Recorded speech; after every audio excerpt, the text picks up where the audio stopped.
Ayan. Yan na. Luto na. Kain na tayo. Teka, kaya medyo na anuhan ako eh. Lagyan ko ng konting soy sauce kasi medyo ba? medyo. Ayan.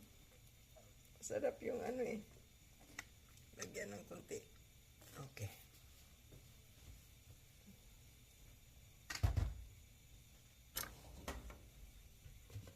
Takpan ko ulit yan. Kasi, tapos na nang niluto ko para, para dinner ko. So, ito na naman si Madam Myrna.